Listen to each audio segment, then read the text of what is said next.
Hello, নমস্কার। আমি doctor Ranjit Kumar Sinha, একজন শিশুরোগ বিশেষজ্ঞ।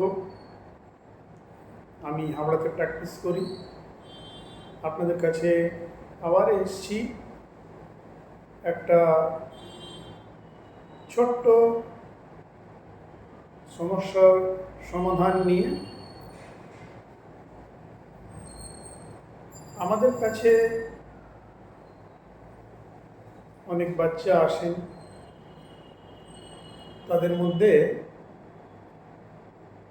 একটা কমন সিমটম যেটা থাকে সেটা হচ্ছে জ্বর।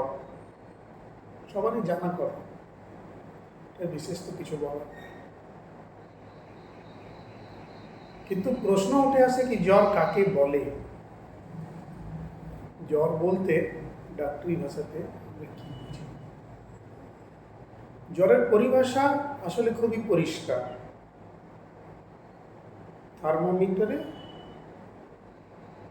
100 ডিগ্রি ফারেনহাইট থেকে বেশি টেম্পারেচার যখন রিডিংয়ে আসবে, যখন আমরা দেখতে পাব, তখন সেটাকে আমরা জ্বর বলি। এবারও অনেকে বলতে পারেন সেটা বগলে দিয়ে না মুখে দিয়ে। বাচ্চাদের ক্ষেত্রে আমরা বেশিরভাগ বগলেই দিই, কারণ কেউ থার্মোমিটার কামড়ে নিতে পারে। তো আমরা বগলের কথাই বলছি। 100-র নিচে আমরা জ্বর হিসাবে ধরি না, মোটামুটি ব্যাপার বলছি। অনেক রকম পরিভাষা আছে, কিন্তু 100-র নিচে জ্বর।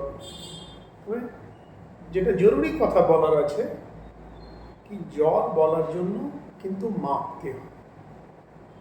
তাই জন্য যদি বাড়িতে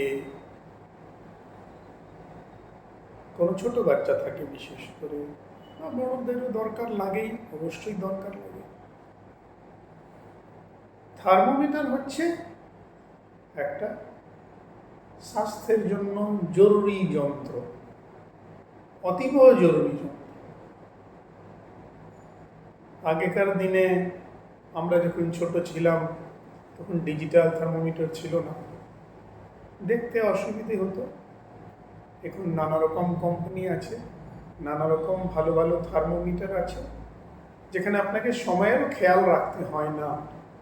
নিজেই বিপ কিক কিক করে করলো আর বুঝে যাবেন, কেউ থার্মোমিটার বার করে দেখে নেবেন, ডিগ্রি দিয়ে লেখা আছে।